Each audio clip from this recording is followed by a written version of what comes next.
제가 오늘 사실 오늘 37장은 사실 설교를 다 제대로 하려면은 포인트가 너무 많아가지고 그 1시간 내에 다 못하거든요. 그래서 뭐 야곱이 아들들한테 거짓말 당해가지고 옛날에 자기가 거짓말 많이 했잖아요. 거짓말 당해서 이제 요셉이 이렇게 팔려 나갔는데도 불구하고 요셉이 죽임당한 것으로 또 속임 당하고 이런 포인트 안 넣었고요. 그다음에 또 루벤이 원래는 다른 형제들이 죽이고자 했지만 루벤이 이를 살려서 아버지한테 다시 돌려보내고자 했는데 결국 루벤이 딴 데 갔을 때 이제 그 아들들이 팔아버렸죠. 이런 사건에 대해서도 제가 루벤의 어떤 이런 행동에 대해서 다루지도 오늘 않았고요. 또 유다가 다른 형제들이 죽이려고 했지만 유다가 그래도 이 요셉을 팔아가지고 팔게끔 만들어서 그래도 요셉의 생명을 유지시킨 이 포인트, 그리고 나중에 유다가 어떤 축복을 받았는지 이런 것까지는 제가 다루질 않았습니다.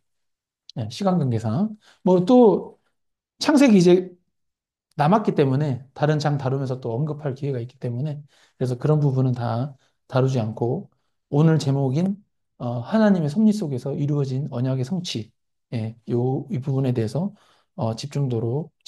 집중해서 다루도록 하겠습니다. 네, 머릿말입니다.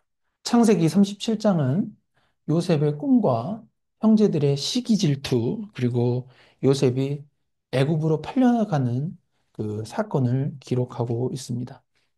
인간의 관점에서 보면은 형제들의 미움과 배신이 굉장한 비극처럼 보이지만 성경은 이 모든 사건이 하나님의 섭리 속에서 진행되고 있음을 다시 한번 강조하고 있습니다. 사실 주제는 하나입니다. 성경이.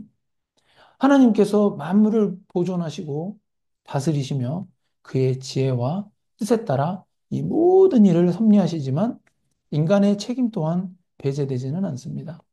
그래서 이처럼 요셉의 삶에서 나타난 하나님의 섭리는 신약 시대의 예수 그리스도의 삶과도 연결되는 부분입니다. 오늘 우리는 요셉의 고난과 하나님의 섭리, 그리고 하나님의 언약 성취라는 관점에서 본문을 살펴보겠습니다. 이게 중요한 이유는 하나님의 언약이 우리의 삶에서도 성취가 되기 때문입니다. 예. 첫 번째 소주제입니다. 하나님의 주권과 섭리는 인간의 악마저도, 죄악마저도 선으로 바꾸십니다. 창세기 37장은 사실 너무나도 유명한 그 성경 이야기입니다. 소제목에서 인간의 악이란 단어를 적었을 때, 물론 요셉의 형들이 요셉을 시기 질투하여 그를 죽이려고 했었다가 이 노예로 팔아버린 것을 주로 의미합니다. 예, 인간의 악이라는 단어를 썼을 때 이 형제들의 악을 의미합니다. 그러나 우리가 창세기 37장에서 놓치지 말아야 할 부분은 이 인간의 악이라는 표현을 썼을 때 사실 요셉의 악도 포함됩니다. 그래서 그 근거가 되는 성경 구절을 같이 읽겠습니다. 시작. 야곱이 야곱의 족보는 이러하니라. 요셉이 17세의 소년으로서 그의 형들과 함께 양을 칠 때에 그의 아버지의 아내들 빌하와 실바의 아들들과 더불어 함께 있었더니 그가 그들의 잘못을 아버지께 말하더라. 17세 나이이면 그래도 어린아이가 아닙니다. 오늘날 한국에서는 만 18세가 법적인 성인 나이라는 것을 감안하면은 17세면은 한국에서 법적 성인이 되는데 1년 남은 거거든요. 그래서 그렇게 장성한 요셉이 아버지에게 무엇을 말합니까? 형들의 잘못을 아버지인 야곱에게 고자질하는 죄를 범하는 거죠. 이는 일종의 고자질인데 고자질하는 것이 성경의 어느 구절에 근거해서 이렇게 죄악이 되는 것일까요? 같이 읽겠습니다. 너는 내 백성 중 돌아다니며 사람을 비방하지 말라. 내 이웃의 피를 흘려 이익을 도모하지 말라. 나는 여호와니라. 또 읽겠습니다. 곧 모든 불이 추악, 탐욕, 악의가 가득한 자요, 시기, 살인, 분쟁, 사기, 악독이 가득한 자요, 수군수군 하는 자요. 예. 다시 또 읽겠습니다. 비방하는 자요, 하나님께서 미워하는 자시는 자요, 능욕하는 자요, 교만한 자요, 자랑하는 자요, 악을 도모하는 자요, 부모를 거룩하여 한 자요. 예. 야고보서 4장 11절 같이 읽겠습니다. 형제들아 서로 비방하지 말라. 형제를 비방하는 자나 형제를 판단하는 자는 곧 율법을 비방하고 율법을 판단하는 것이라. 내가 만일 율법을 판단하면 율법의 준행자가 아니요 재판관이로다. 예. 이게 고자질하는 것은 요셉이 형들의 행위에 대해서 시시비비를 스스로 가려가지고 이게 잘못됐다 판단하는 거거든요. 자기가 재판관이 된 거죠. 형들을 판단하고 나서 자기의 판단에 따라 잘못됐다고 생각하면은 아버지 야곱에게 형들에 대해서 수군수군하는 자 또는 비방하는 자, 심판하는 자, 이 죄에 대해 해당하는 것입니다. 이렇게 행동을 하니까 그의 형들은 요셉이 얼마나 싫었겠습니까? 미워 죽기죠, 죽기죠. 그런 상황에서 요셉이 두 번이나 꿈을 꾸었는데 두 꿈 모두 요셉 형들이 요셉에게 절하는 꿈이었습니다.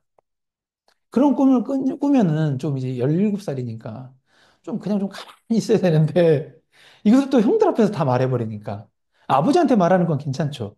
근데 형들 앞에서 다 말해버리니까 듣는 형들 입장에서는 굉장히 불쾌했고 형들은 요셉을 더 시기 질투할 수밖에 없죠. 요셉의 형제들은 요셉을 시기 질투하다가 기회가 생기자 이 요셉을 죽이는 것까지 결심하게 되었습니다. 살인의 원인은 복합적일 수 있지만 이 시기 질투는 상대방의 죽이는 어떤 동기를 제공할 수 있습니다. 성경에서 시기 질투로 인하여 상대방을 죽이거나 이렇게 살해하고자 했던 대표적인 이야기 두 개가 생각납니다. 여러 개가 있지만 대표적인 거 두 개. 예. 첫 번째 이야기는 첫 번째 이야기는 가인과 아벨이 하나님께 제사를 드렸는데 양의 첫 새끼와 그 기름으로 드린 제물은 하나님이 받으셨지만 땅의 소산으로 제물을 삼아 드렸던 가인의 제물은 하나님이 받지 않으셨습니다. 그러자 가인이 이를 너무 시기질투해가지고 동생 아벨을 쳐 죽이죠. 두 번째 이야기는 바로 유명한 다윗과 사울 이야기입니다. 다윗이 골리앗을 죽이자 이스라엘 백성들이 다윗은 만만이요. 사울은 천천히라. 이렇게 얘기했습니다. 이 말을 듣게 된 사울은 감사해야 되는데 오히려 다윗을 시기질투해서 그 말을 들은 시점부터 자신의 남은 인생의 거의 모든 에너지를 다윗을 살인하는 데 사용해버리는 죄악된 인생을 살게 되었습니다. 시기질투가 이렇게 무섭습니다. 예. 이 사람의 시기 질투가 무섭기 때문에 웬만하면은 내가 성공하고 잘 되는 것에 대해서 상대방에게 대해서 자랑하지 않는 것이 지혜로운 것입니다. 네. 자랑할 것이 있습니까? 그러면 그 자랑을 사람에게 하지 마시고 하나님께 감사하다고 먼저 고백하고 가급적이면은 사람들에게 자랑하지 않는 것이 좋습니다. 물론 먼저 물어보면은 그때는 답을 해주는데 내가 먼저 막 얘기할 필요는 없습니다. 자랑과 관련해서는 사도 바울의 지혜를 배워야 합니다. 같이 읽겠습니다. 내가 부득불 자랑할진대 내가 약한 것을 자랑하리라. 내가 이런 사람을 위하여 자랑하겠으나 나를 위하여서는 약한 것들 외에 자랑하지 아니하리라. 예, 사도 바울이 이 사람의 마음이 얼마나 부패한지 아니까 이런 거죠. 같이 읽겠습니다. 나에게 이르시기를 내 은혜가 내게 족하도다. 이는 내 능력이 약한 데서 온전하여 짐이라 하신지라. 그러므로 도리어 크게 기뻐함으로 나의 여러 악한 것들에 대하여 자랑하리니 이는 그리스도의 능력이 내게 머물게 하려 함이라. 예, 약한 데서 온전해진다고 합니다. 사도 바울은 고린도 후서에서 약한 것을 자랑함의 이유는 인간의 능력이 아닌 예수 그리스도의 능력이 그 안에 머물게 하게 하고자 함이라고 합니다. 네. 한편 형들은 요셉을 결국 미디안 상인들에게 팔았죠. 미디안 상인들은 결국 이스마엘의 후손입니다. 네. 미디안 상인들에게 팔았고 요셉은 최종적으로 애굽에 보내졌습니다. 그러나 이 사건은 단순한 불행이 아니라 하나님의 구속, 이 이스라엘 백성들을 구원하기 위한 계획 속에서 반드시 일어나야 했었던 일입니다. 같이 한번 읽겠습니다. 여호와께서 아브라함에게 이르시되 이거 15장 말씀이거든요. 여호와께서 아브라함에게 이르시되 너는 반드시 알라 내 자손이 이방에서 계기되어 그들을 섬기겠고 그들은 400년 동안 내 자손을 괴롭히리니 그들이 섬기는 나라를 내가 징벌할지며 그 후에 내 자손이 큰 재물을 끌고 나오리라. 너는 장수하다가 평안히 조상에게로 돌아가 장사될 것이요 내 자손은 사대 만에 이 땅으로 돌아오리니 이는 아모리 족속의 죄악이 아직 가득 차지 아니함이니라 하시더니 이게 이 15장에서 여호와께서 하신 말씀이 이루어져야 되거든요. 그러니까 창세기 15장은 하나님께서 미래의 일을 예언하신 사건입니다. 아브라함에게.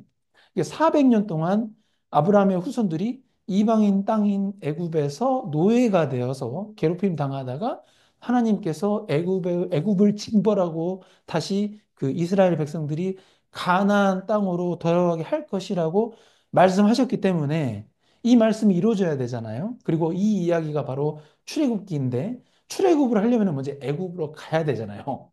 애굽으로 보내기 위해서 요셉을 먼저 보내버린 겁니다. 할렐루야. 어마어마한 사건이죠. 그런데 이 출애굽 사건이 있으려면 먼저 애굽으로 이주를 해야 되지 않습니까? 무턱대고 애굽으로 갈 수 없잖아요. 그러니까 요셉을 사용하신 것이죠.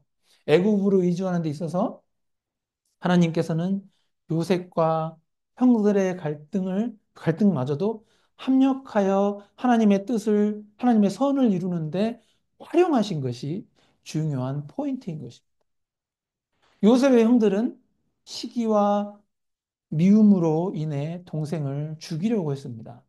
하지만 하나님은 그들의 악을 사용하셔서 요셉을 애굽으로 보내셨고 후에 이스라엘 백성을 구원할 길을 예비하신 것입니다. 사실 이러한 원리는 신약에서도 그대로 일어납니다. 예수 그리스도께서도 인간의 악한 계획이었던 십자가 처형을 통해서 인간들이 악하게 죽이려고 했던 거잖아요. 근데 하나님은 그걸 활용하셔서 하나님의 구원의 계획을 이루셨던 것입니다. 웨스트민스터 신앙 고백 5장 1항 한번 같이 읽겠습니다. 시작. 만물의 위대한 창조자 하나님께서는 모든 피조물들과 그들의 언행 심사를 보존하시고 감독하시고 처리하시고 통치하시되 가장 큰 것부터 가장 작은 것에 이르기까지 그렇게 하시며 그의 가장 지혜롭고 거룩한 섭리에 의하여 그의 무한 예지와 그의 자신의 의지와 자유롭고 불변하는 계획을 따라서 하신다. 이로써 그의 지혜, 능력, 공의, 선하심, 그리고 자비의 영광을 찬미케 하신다. 아멘. 이게 사실 웨스트민스터 신앙고백 5장 1항은 저희가 주일마다 여러 번 같이 읽고 있는데요. 사실 이게 머릿속에 외워지지 않거든요. 그래서 그냥 같이 읽는 겁니다. 네, 복습이 중요하니까. 요셉의 삶은 이 섭리의 가장 대표적인 예 중의 하나로서 비록 인간의 죄악이 개입되었지만 결과적으로 하나님의 뜻이 이루어졌습니다. 우리의 삶도 동일한 하나님의 섭리가 적용됩니다. 예. 우리가 겪는 고난과 실패가 그 당하는 당시 현재에는 굉장히 쓴뿌리가 되고 막 힘들거든요. 저도 죽겠거든요, 지금. 예를 들면. 근데 육체적으로 고되고 막 이렇게 정신적으로 힘들지라도 사실 그러한 고난과 실패가 하나님의 선하신 계획 속에서 하나님의 뜻에 따라 사용됩니다, 사실. 사용될 수 있다는 것입니다. 예. 신자들은 자신들의 삶 속에서 이 하나님의 섭리, 이거를 이해하고 믿음으로 반응해야 하겠습니다. 지금 당장 눈앞에 보이는 것은 힘들지만, 아, 이게 나를 구원으로 인도하시는 길이다. 예. 두 번째 소주제입니다. 하나님의 언약은 반드시 성취된다. 예. 요셉은 아브라함과 이삭, 야곱을 통해 이어진 하나님의 언약의